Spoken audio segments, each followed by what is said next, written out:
Salut Sylvie. Salut Vincent.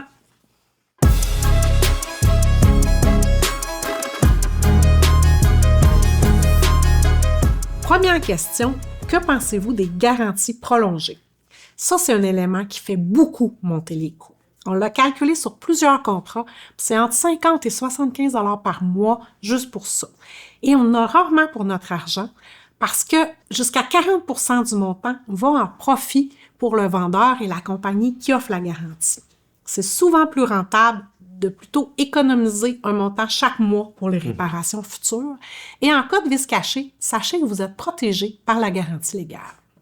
Est-ce que c'est une bonne stratégie d'étirer les paiements? Pas du tout. En fait, plus on étire les paiements, plus on finit par payer d'intérêt. Si on prend un exemple sur un prêt là, sur 8 ans, puis qu'on devrait se retrouver là, à devoir revendre la voiture après 5 ans, on va même pas être capable de rembourser le prêt avec la valeur de revente. Donc, il va falloir attendre jusqu'à la 7e année pour réussir à arriver kiff-kiff puis rembourser le prêt. Généralement, ce qu'on recommande là, pour une voiture usagée, c'est un prêt d'à peu près 3 ans. Dans le cas d'une voiture neuve, on parle plus aux alentours là, de 5 ans idéalement.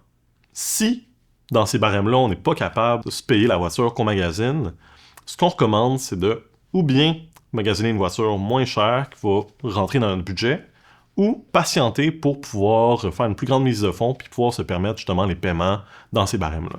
Troisième question, j'ai pas fini de payer mon auto, mais on me propose de changer pour une voiture neuve. Ça, c'est rarement une bonne idée. Parce que le montant auquel le concessionnaire va vous racheter l'auto est souvent moins élevé que le solde que vous devez encore sur le prêt. La différence entre les deux, qu'on appelle la balloune, va être ajoutée sur votre nouveau contrat puis va gonfler les coûts de la prochaine auto. Avant de vous laisser tenter, vérifiez auprès du prêteur le solde du prêt et surtout auprès du concessionnaire le montant auquel il s'engage à vous racheter la voiture. Est-ce que c'est bien d'acheter chez le concessionnaire les options comme l'anti-rouille, les protections de peinture et de tissu? Ben, là aussi, c'est rarement une bonne idée.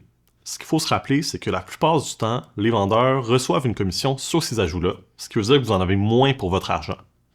Généralement, ce qu'on recommande, c'est de connaître vos besoins et de magasiner vos prix avant d'aller signer pour la voiture, idéalement en comparant les prix avec des vendeurs indépendants. Ce qu'il faut se rappeler, c'est qu'à chaque fois qu'on fait des ajouts sur le contrat, c'est des montants qui vont s'ajouter sur le prêt, ce qui veut dire que vous allez payer des intérêts sur ces montants-là, ce qui va rendre le tout encore plus cher. Cinquième question, j'achète un véhicule usagé, que dois-je faire pour éviter les surprises?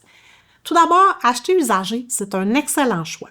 Mais il y a 3 règles d'or à suivre. La première, c'est d'inspecter et d'inspecter.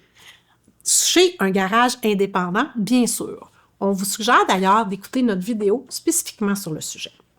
Maintenant, pour la dernière question, est-ce que tous les financements sont égaux? La réponse, c'est non.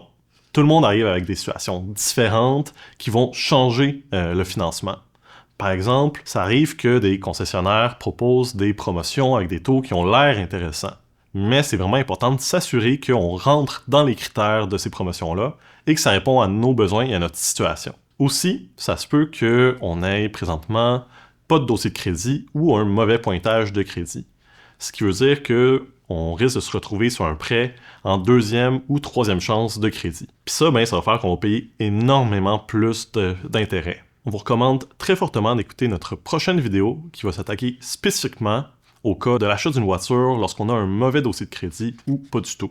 Donc, c'est tout le temps qu'on avait aujourd'hui pour répondre aux questions, mais pour plus d'informations, on vous encourage très fortement à consulter notre guide gratuit sur l'achat d'une voiture qui est disponible sur notre site web.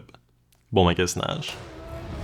Pour plus d'informations, consultez ou téléchargez gratuitement notre guide « Acheter une auto sans le regretter » au www.sfestrie.ca dans la section « Outils ». Vous pouvez également nous téléphoner au 819-563-8144.